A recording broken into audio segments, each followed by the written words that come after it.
Previously, 1B1 only allowed patients over the age of 70. Phase 1B1 also allows for vaccinations for residents who are 50 years old or older or live in multi-generational households. In the earlier Phase 1A, the vaccine was limited solely to healthcare providers and residents of long-term assisted facilities. And that's your news on Rainier Avenue Radio. Rainier Avenue Radio.world is your 24/7 digital media hub. Tune in at Rainier Avenue Radio.world. Also find us on Facebook, Twitter, and TuneIn apps. You're listening to Heartbeat Radio. I'm your host, Cindi Bright. Heartbeat Radio is a conversation aimed to take the pulse of corporate America. Opportunities for people of color, we're getting lost in the shuffle of change. I'm that provocateur of change. The hearts of corporate America are addressed. Access and opportunities will be accelerated for all people. Through Heartbeat Radio, you will gain a deeper understanding of what is necessary for change. Good evening, everybody. Welcome back to Heartbeat Radio this evening. Thank you for joining me. Before we kick off the show, there's a couple things I just want to mention. The first is that today is the Holocaust Remembrance Day, and I think it behooves all of us to remember this day 76 years ago. This is in my family's lifetime, and I'm sure many of yours. And so it doesn't go on unnoticed that we should recognize people who have suffered in this country and people who have paid the price. I'd like to remind everybody, none of this started with gas chambers. It started with hatred, division, the things we all see happening right now in our country.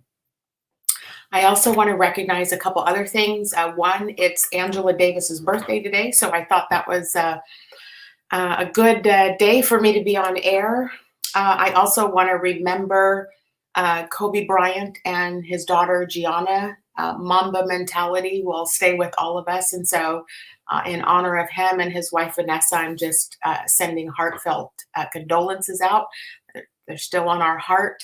I also want to acknowledge our local community leader, Michelle Merriweather, the CEO of the Seattle Urban League, has lost her father this week. And so we want to give honor to her and send condolences to her and her family.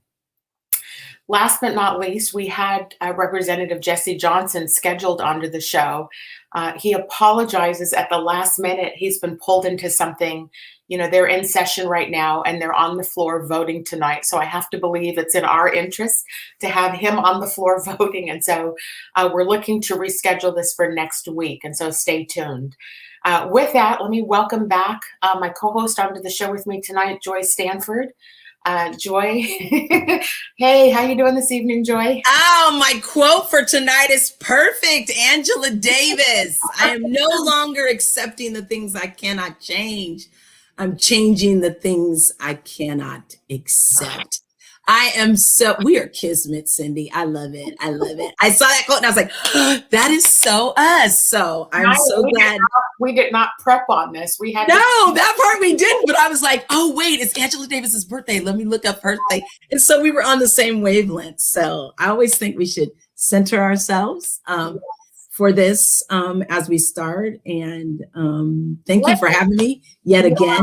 I'm so happy to have you on here with me, talking with me every week.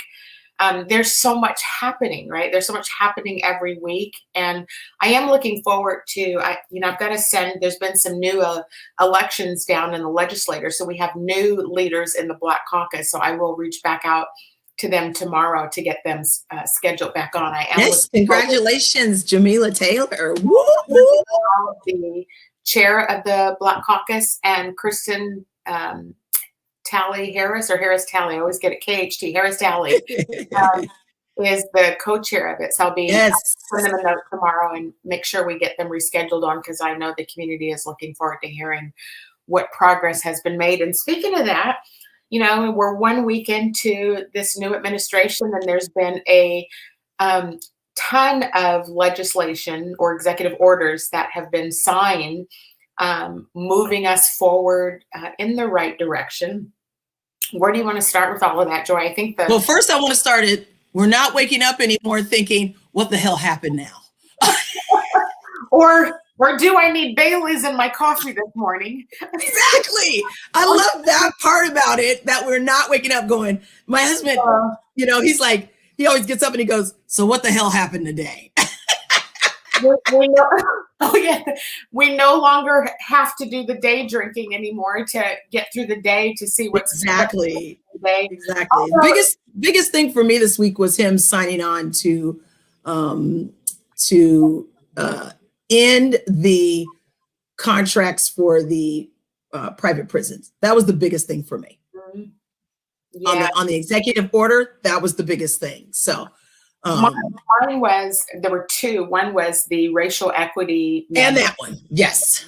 The other is around the kids at the border, like the that we've lost sight of over. Yes. I'm gonna almost say it just became a back thought that we had all these young people.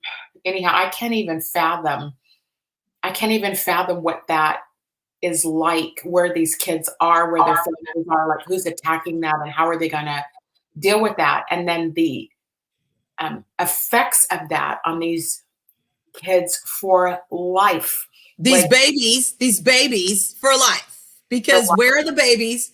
Where are their parents? And why are we not, hopefully, our new administration is going to reunite those families, those moms and dads and kids together. But we've got to find 1,500 of them, because they lost 12 to 1,500 kids. How do you lose 12 to 1,500 kids?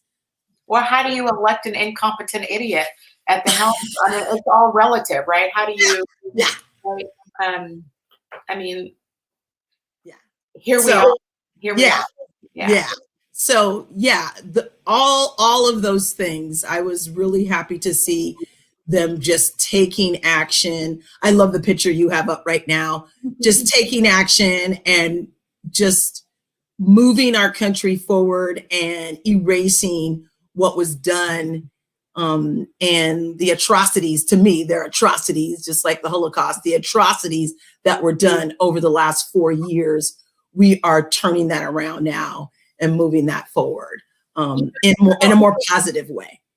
When I looked at some of those pictures of the Holocaust and again, only 76 years ago, right? So my parents' timeline, my mom's timeline, my mom is still alive. My mother is a German woman, right? This is in her lifetime. Yes. Watching and seeing, like when you look at the photos of it and it seems so distant by the black and white photos of it, look at what's happening to people. Like this is the same issue today. Yes. We have people in cages. Mm-hmm. We have a detention center right down here in the Tacoma, so South Sound area. We need to close those. We have people being hated on simply for being non-white. Muslims, blacks, browns. Yeah. The list is endless. Yes. And if I hear one more time, we want to take back our country. If I hear that one, first of all, you stole it from somebody. Let's go back again. Why are we whitewashing history? You stole it from somebody and you're wanting it back. Why is that? So yeah, I'm done with that. I don't want to hear that, So I guess when I look at like the picture that we have up right now, like when you try to process that, like what is inside of people that causes them to feel that this is okay? What causes people to march at the Capitol and go in and threaten lives of people? What is inside of people that causes them to hang nooses in the public square? What are they so angry about? And where does this hate, like, can you imagine what their health is like, knowing that they carry this kind of stuff inside of them? Exactly. I hear you, Cindy. And this picture in particular, it's so close to the slave ships, mm-hmm. bringing over, folks on the slave ships. We've got them stacked up and layered, and they're close together, and And caged and trapped. Yes, caged, trapped, so behind barbed wire fence. And what? First of all, we are repeating history. When are we going to become a country that doesn't repeat history? At least for the negative. We want the positive stuff, but the negative, no, we don't want that. So what do you think it's going to take to not repeat history? Folks, to stop thinking somebody's trying to take something from them. That was my thought when I heard that on somebody put a video up of somebody saying, go back to your country, or, inward this, inward that. Excuse me. But my people have been here just as long, if not longer, than yours. So, and, I take back our country. Rah, rah. Why? It was not a country that was yours in the first place. So I think it's going to take us finally recognizing, and I don't say us, but because the brown and black folks know, but other folks understanding that we're not trying to take anything from you. We need you to make space for us. And so if you don't make space for us, how can we ever have unity? Well, I'm going to talk about that unity thing here in a second. From my lens, like, it's just going to take a revolution, because holding out hope. So let me just comment about the unity, because it ties into this, right? The call for unity right now is right. However, you can't expect unity when you're not fixing what's happening in the first place. And so we can't just smile our way out of what we're witnessing every day. And let's bring it back. Let's bring it here home right now in Washington State. Are you following, I'm following him because I want to stay informed, but are you following Joshua Freed? Do you know who that person is here in Washington? I'm not. He's equivalent for the Republican Party. Yes. I know who he is. So this is active hatred. Yes. Out there every single day. So on one hand, we are all posting, or I'm being cynical in my usual form. Photos are going up on social media with a call for unity. Amanda, the poet, like, we just all got to do this. All right.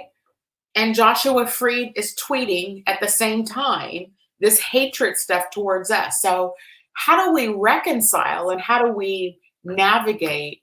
And is it us that has to build the unity, or is it the folks who have created the problem in the first place? Like, how do we reconcile all of this? Good question. So maybe asking the question, why do you hate us so much? What is your end result here? Maybe that's the question we need to ask Joshua Freed. What's with all the hate tweet? And do we need to report you so we can shut you down too?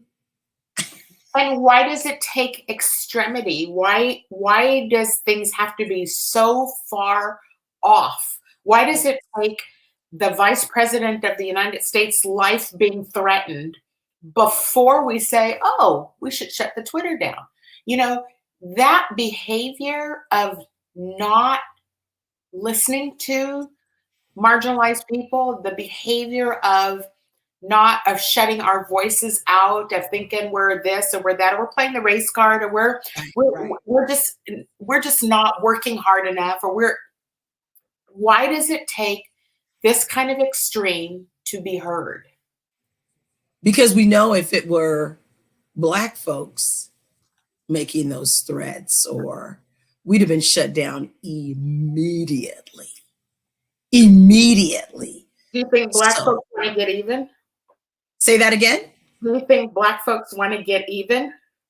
Oh, I don't know. I would say some, absolutely. I think some do, but I don't think that's the way to prosper. I'm not sure that's the way to prosper or to bring about change. I've been watching all the stuff that's been happening down in Tacoma, the last couple days after the whole officer running over this young man or several people and what they're going to do about it. And it's not enough. And it's like, you have to hold accountable the people who are doing wrong.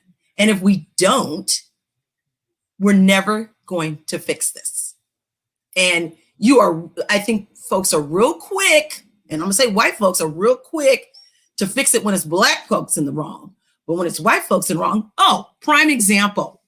Here's something that I was screaming in my car about. Prime example is the young man who went and shot up that in Wisconsin. He had the gun. He's been seen as an 18-year-old in a bar, underage drinking, flying up signs, white supremacy signs, hanging out with white supremacy folks.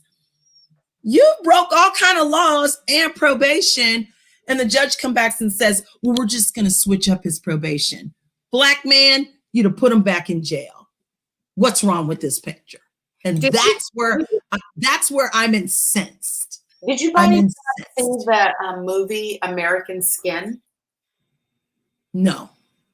If our listeners are, if you have seen the movie American Skin on Prime Video, I'd love to hear your comments in the feed. I'm writing that down. I want to watch that now since you said that. It's a Spike Lee movie. So it's outstanding though, the way that it's written, but I'm interested in what other people are thinking about it. Yeah. It's pretty, it's so good the way that he deals with the police brutality thing. I don't want to, since you haven't seen it, I don't want to give it away. Don't give it away yet. But that's where I am. I'm like, what is so, like, there's a double standard, and there's this, like, again, like you said, you can't bring about unity if you're not going to the root of the problem. Or willing to go there. And confront it, right? And look, I know there's a lot of well-intentioned people trying to do what they can in their own networks and their own people. I see it. But I like last night, did you catch Don Lemon last night on CNN? I did. I did. He was like he was this close in the camera. He was like looking at folks like, it was all he could do to not swear. And he was exactly, he was just really pointing out the fact that, this isn't a partisan issue. It's an issue that there's some folks like, we can't fix this problem. This problem is not ours to fix. Right. It is white America's problem to fix. And there are folks, I'm going to totally give shouts out. There are some great folks in my network that I'm watching these white women tackle this stuff. And I'm smiling behind the scenes, watching them and watching how people are reacting to them. And it is fascinating, if nothing else, to sit and watch people who speak out and what's happening. I think it surprises them that they don't have buy-in from everybody. I think it's kind of, they're like kind of taken aback, that everybody's not jumping on the bandwagon with them. But you're right. I would like to give shouts out in my own community. There are white men and women who are doing the hard work. Mm-hmm. And I want them to know that it's recognized. And I see you. We see, I gotta say that, like, we see that. We see you. We see you. And we're watching to see, how you navigate it and where your breaking point is. Yes. They're just beginning the journey of many of our lives and what our lives are like. And there is such beauty in watching that happen. And for me personally, just extracting myself from a lot of those conversations, because I can't fix them all. And I don't like to get into a lot of those conversations, because many of the folks, all they want to do is debate you to death and try to discredit everything you say. And so I'm just at the point where y'all do the work, and we will sit and watch you tackle this and what this does to you and your families to try to address it. And yes, it is a fascinating thing to see. It is. And I had a call yesterday from a wonderful gentleman who was in the 60s doing the civil rights. And I think he's just aghast that we're still fighting the good fight on, equity, equality, diversity, and inclusion. And he said to me, Joy, I think we need to do this as a community. And I said, I think you're right, but I don't want to be the one that leads it. Exactly. Unless you have 7 figures to pay me to sit in those meetings, because they're brutal. And for us whose lives are like this every single day. Yeah, exactly. There is no way I'm sitting in these conversations and listening to y'all try to mansplain a white splain your point of view to me. I'm done with it. I said I will walk along with you. I've got 10 or 12 names that we can start a conversation, and then we can grow it from there. Because you're right. If we're not doing it as a community, how can we do it in our businesses? How can we do it in our school districts? How can we do it in our families? How can we do it in our agencies and nonprofits? How can we do that if we're not doing it as a community? So yeah, so I said, absolutely, I'm with you, but I'm walking alongside you. So. And I'm going to throw the corporate America thing in there because, as you know, I have a book coming out about this.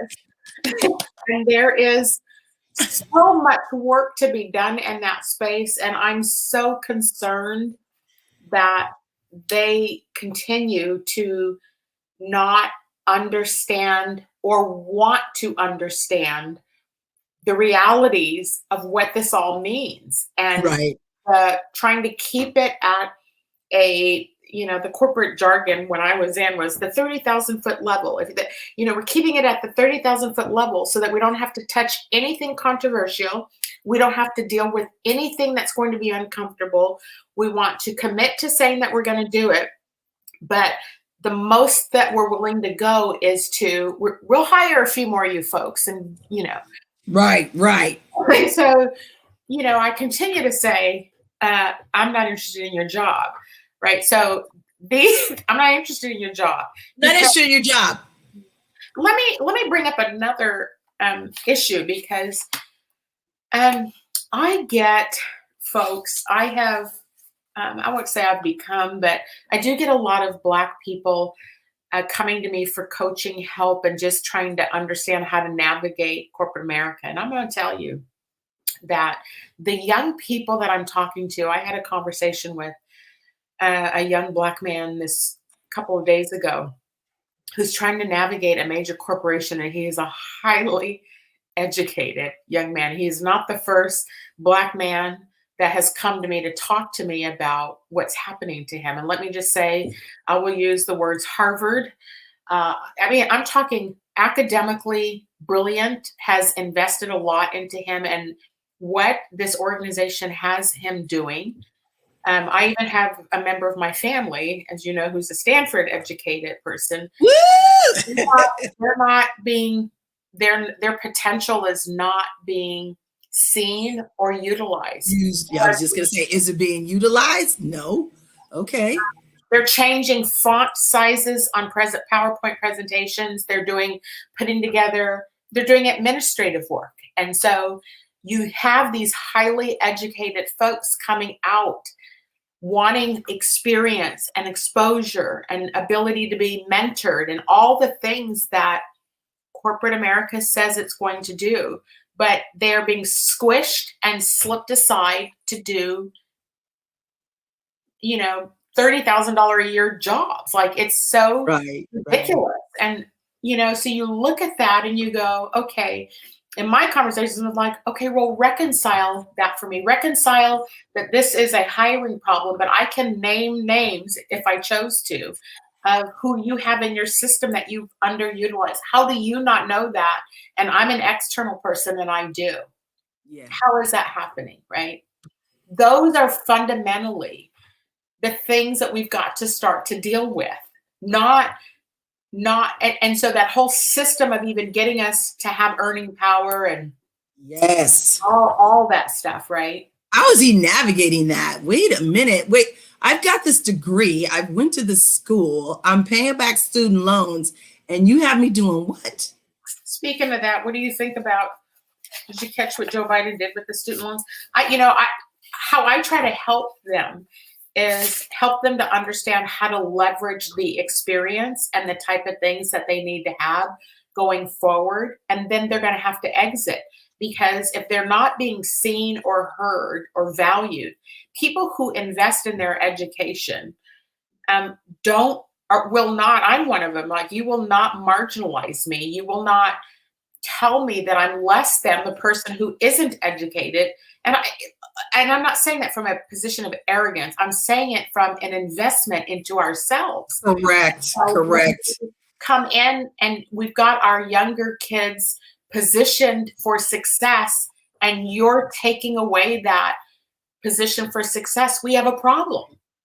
Right. And I also believe that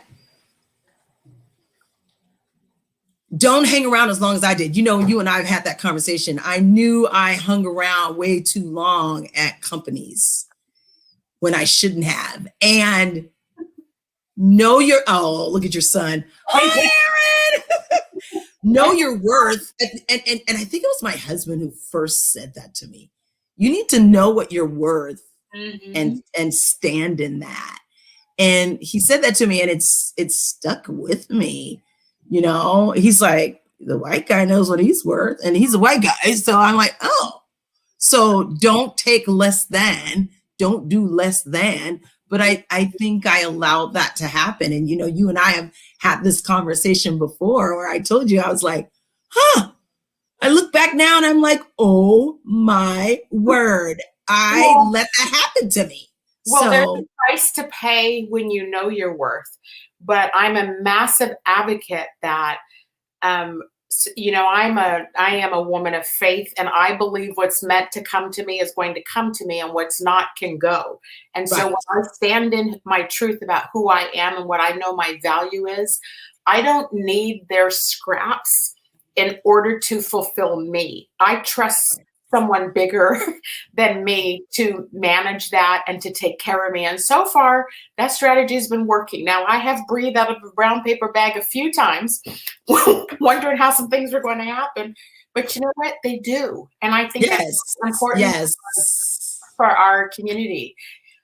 Joy, look, we are at the half mark. Every time I talk to you, I love the energy of talking to you. We're going to take a quick commercial break, and then we'll pick this back up here in a couple minutes. Sounds good. Half that up in Saks. I favor black businesses. Assuming I'm rooting for everybody that's black.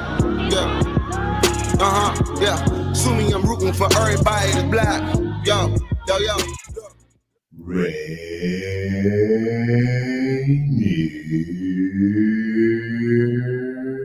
Avenue Radio.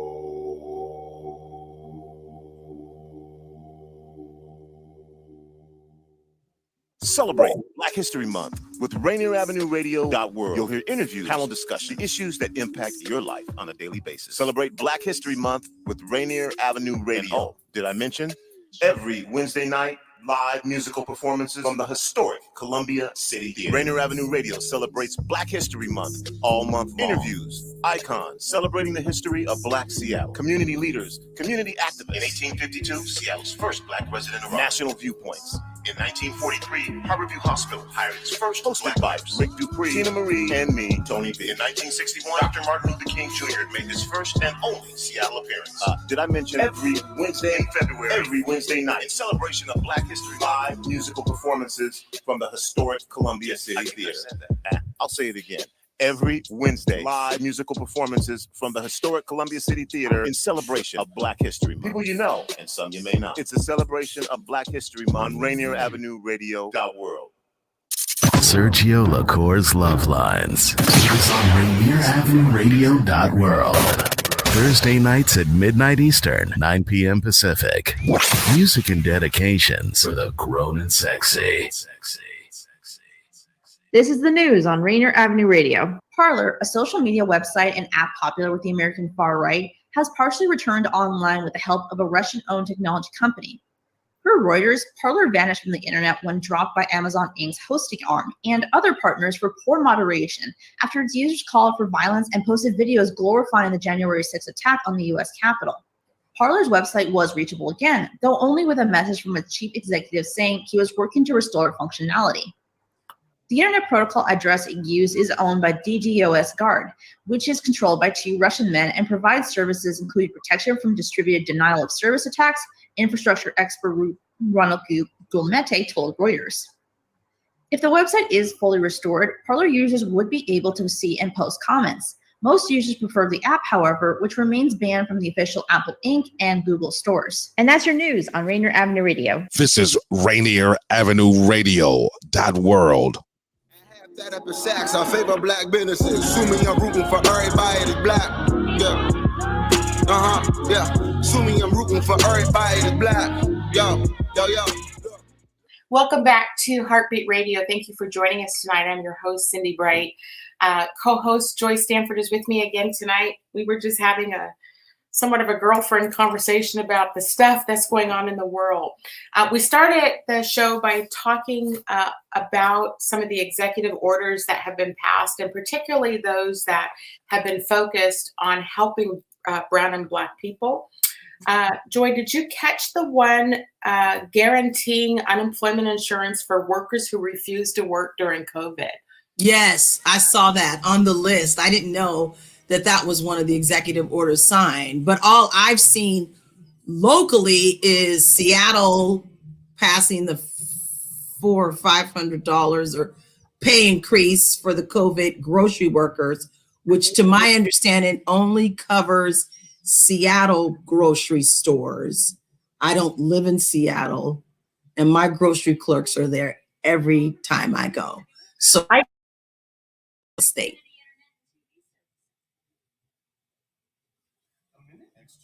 Instantly becomes the most comfortable place in any space. Infinite side float recline and dynamic variable lumbar support make the X-Chair a customer favorite at home and work. Don't forget, the X-Chair lets you customize amazing comfort no matter what your size. Join the thousands of others who discovered the joy of relaxing work days. Now we've integrated penetrating heat in the dynamic person. Okay, no worries. Cindy is frozen, so I'll just continue the conversation. So I went into my grocery store yesterday and was talking to the grocery store workers there here in the Gig Harbor area and asking them, what's on the horizon for them? Will they be getting a pay increase for hazard pay? We all know that our target employees are Albertsons, Safeway, Fred Meyer, QFC, whatever your local grocery store is, they are showing up for work every day.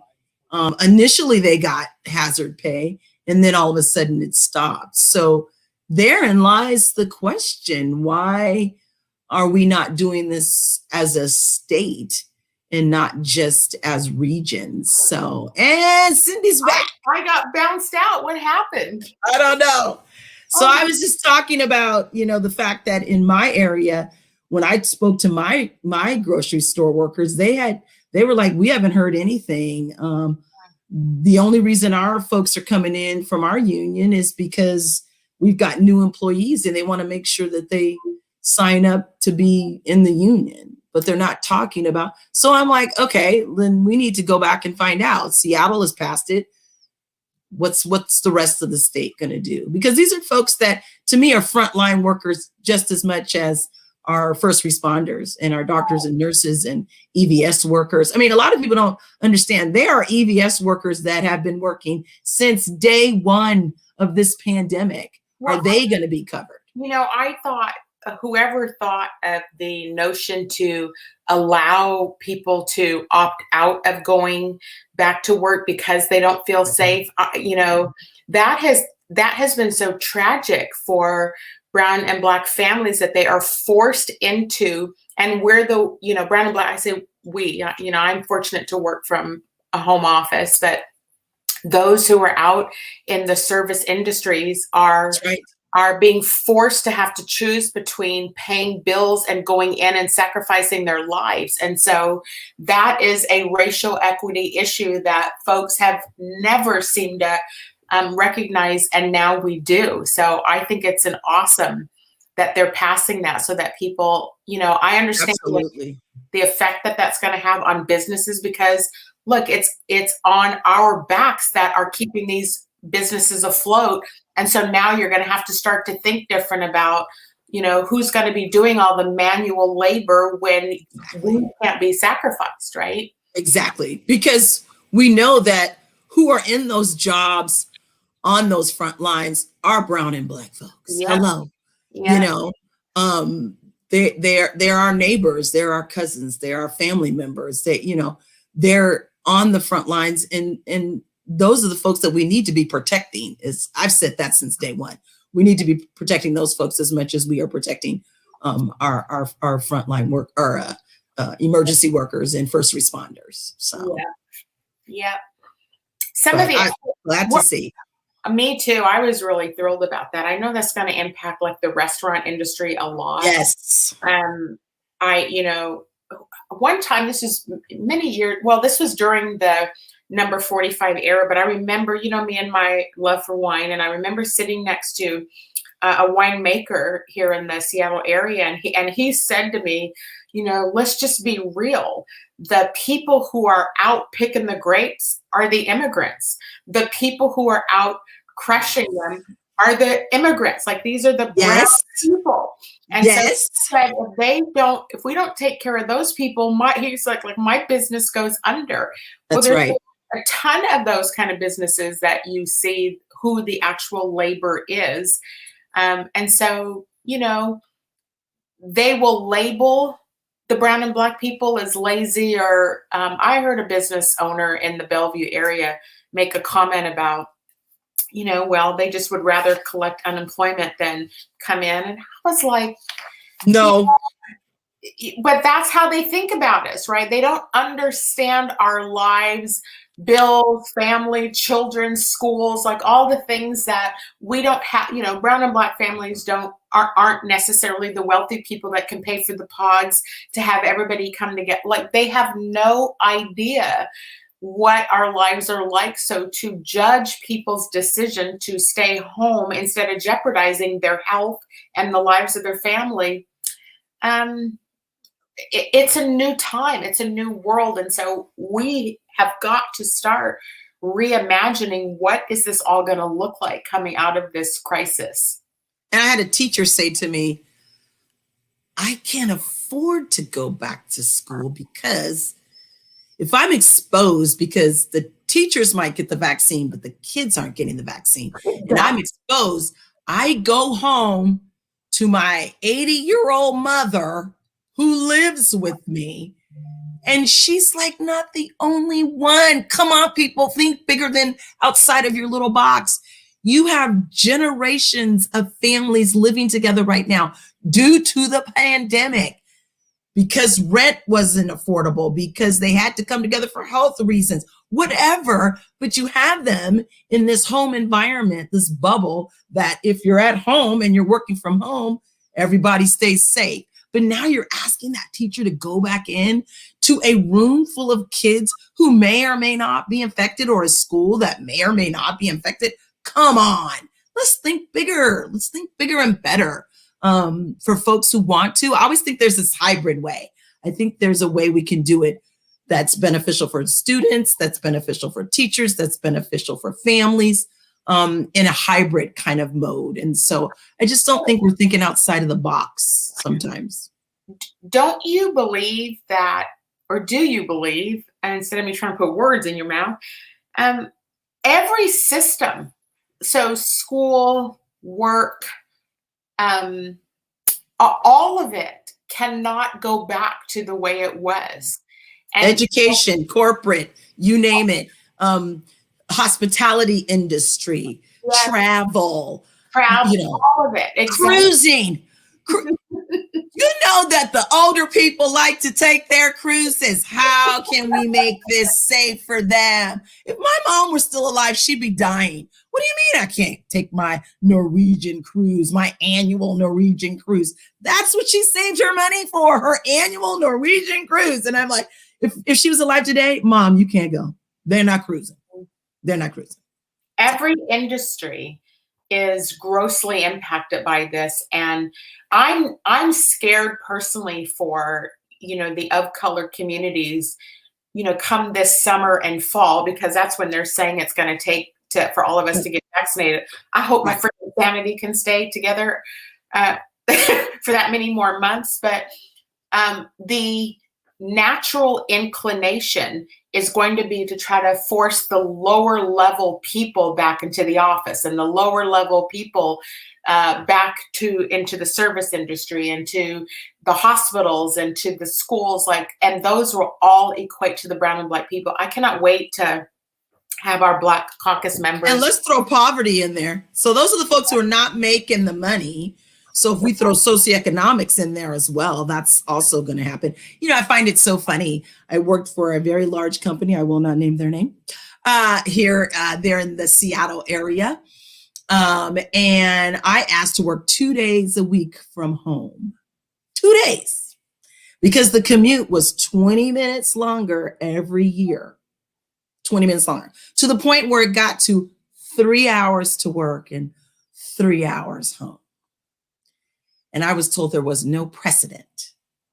Now everyone works. Exactly. I battled these battles for people for decades. And it was the same narrative about all of the brown and black people. And now there's no way any of these organizations can come back and try to intelligently, logically make an argument that X positions have to be in there. And I'm arguing right now in my own business that keeping folks out of these organizations is helpful to you, because if you continue to put us into those racist, toxic environments, the productivity levels go way down. And you're now beginning to see with look, we're all managing our businesses remotely. And yes, without a brick and mortar building. Right.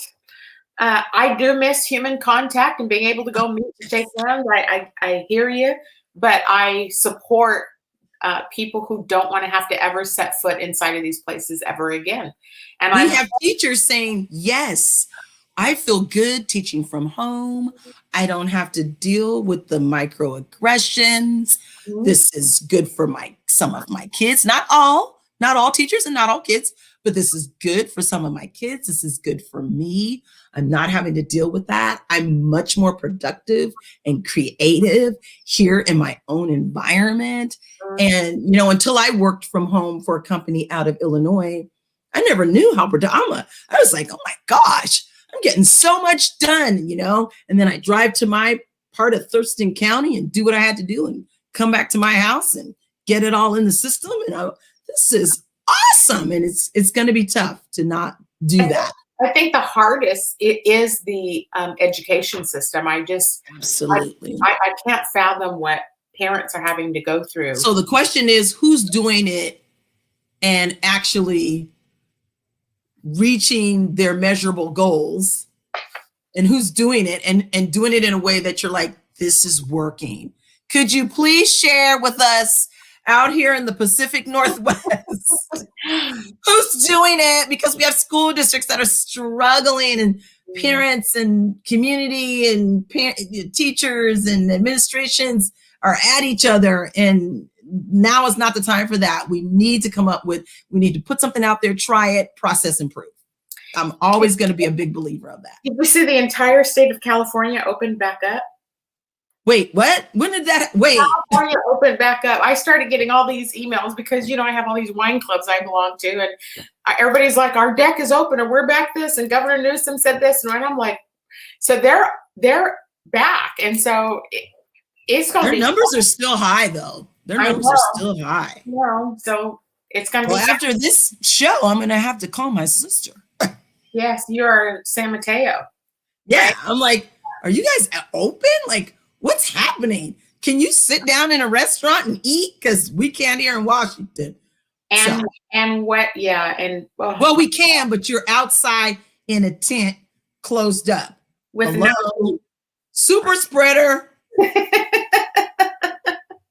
Do you Could you leave that open? Could you leave that wing open? I'm gonna need that wing open so there's air flowing through here. Do you still notice that how many folks still run around with no masks? Do you notice that? Oh, absolutely. Because they are looking crazy because everybody's like this. I walked into Old Navy without a mask on. No one said a word to me. And I was like, oh, I don't have a mask on. And the lady that was standing next to me shopping goes, it's okay. And I was like, no, it's not. And so I looked at the worker and I went, I'm not trying to be a butthead. I'm going to get my mask. And she goes, it's okay. Really, it's okay. She goes, you're the nicest person that's ever done that. Like, I was running to my car to get that mask and put it on, but no one said anything to me. I'm like, and I went to that lady that was shopping next to me. I said, you should have said something. She goes, I was just enjoying our conversation. I'm not in the store. The only store I'm in, let me just say, the only store I'm in is the grocery store, and I can't stand it. Oh, this was at Christmas. This was when I was Christmas shopping for my I'm out every morning because I go out for exercise. And so I do get to see, a good share of them not wearing masks still. And, I'm just a rebel. So what I do is I just turn my back to them so that they know I can see that you don't have your dang mask on. And I'm not trying to, with this extra strain or variant, I'm not trying to get sick because you. Exactly. And then I had a friend send me a message. She's on a flight from Florida, direct flight that has to stop in Pittsburgh because someone is arguing about wearing the mask. Stop it. Stop it. We are landing. Hello, we are landing. We're going to need the police to meet us at the gate. You best believe they pulled that plane. And my husband, I was telling him and he goes, I know exactly what happened. They landed that plane. Alaska landed that plane, let those folks off. You're out of here. We'll be going on to our Seattle destination now. A little late, but we're going to get there. We're going to get there safely. Come on. I don't even know how to deal with the general public anymore because it's so harmful to even have to go you have to go deal with it, right? You got to, and look, I've tried all the other ways. So I've tried ordering my groceries online, and having them delivered, but my groceries are being stolen. So between them paying for it, because you do it online and you pay for it, half my stuff is not showing up in the bags. And so you got to file to get reimbursed, which takes you 10 days to get your money back. I've just stopped. I'm like, what do we do? Right? Like people are, and I understand it's a sign of the times, right? People are desperate. People are hungry. Like yes. What else are they going to do? I don't like ordering food out because many of my orders have just never showed up. And so people steal. Yeah, no, we go in. Well, I'll tell you, Dave and I went. Let me give a shout out to Nana's Southern Kitchen. I'm about that. And so, the lemonade is to die for. But we went and we just ate at the park right next to the restaurant. We drove over to the park and we ate at the park because we wanted our food to still be hot. And Dave and I we are not about driving 40 minutes home and then reheating our food. So we're like, we're going to eat this in the parking lot. Well, the parking lot's small. So we decided to go to the park that was right near there. And we did. And it was great. It was our date. It was just our date. We were in my car. We were safe. We didn't have to have a mask on. We were enjoying good food. It was awesome. So it's Cindi, what are you going to do? I don't want anybody to call me sheeple. Myself, Joy. So I have to date myself. I don't have a Dave. So you can come over and be Dave's other date. But I don't want a Karen coming up in my face talking about you're a sheeple, blah, blah, blah, because that will not end well for either one of us. And I'm not saying violence is the way. I'm not saying I would be violent, but it would be a serious conversation.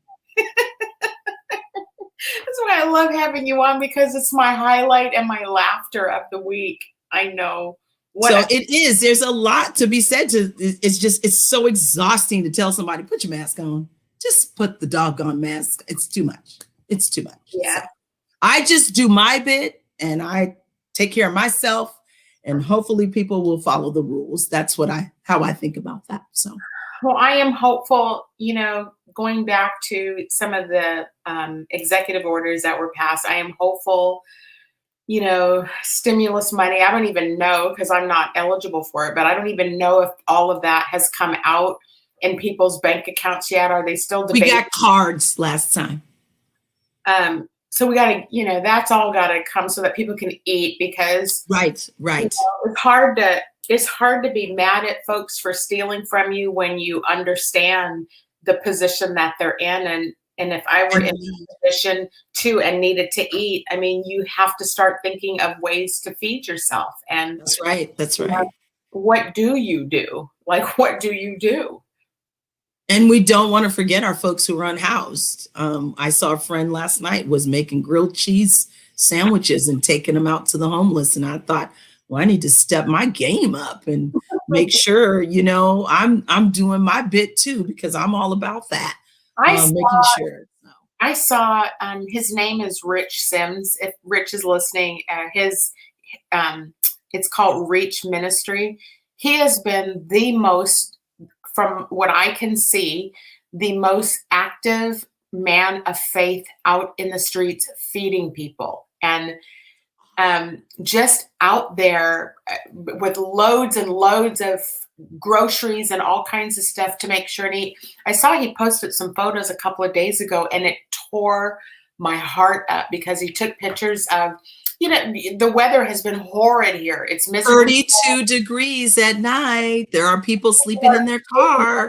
No shelter. They are sleeping on sidewalks. And, I cannot wait to hear what is coming out of our legislator, this legislative session this time, because something significant has to happen. Like, this is crazy that people have to steal food, have to sleep on sidewalks in 32-degree weather while buildings are vacant everywhere. And we're working on it. We're working on it in our own communities. My coalition meetings tomorrow, we are working on it. We are trying to get in front of folks. I want to give a shout out to the Tacoma Pierce County Coalition to End Homelessness. They've been having housing summits since December, and they've gotten the county on board and the city of Tacoma on board and businesses and agencies on board. So we're working on it, but you're right. I mean, we can't go fast enough. This weather is hit. It's already here. Let's do what we can for the folks. It's been here. Yes. And in a year, we still have people sleeping on the street.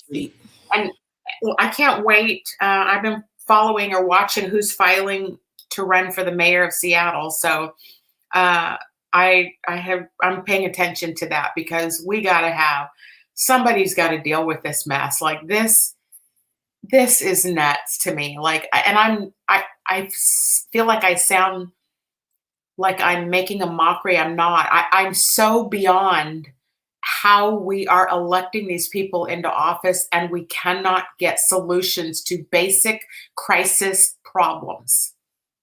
And well, you guys got some great people on that Seattle City Council.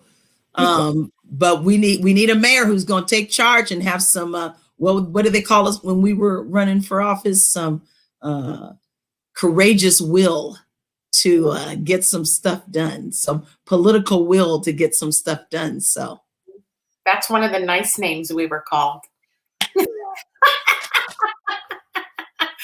Other than, who in the hell does she think she is? She is.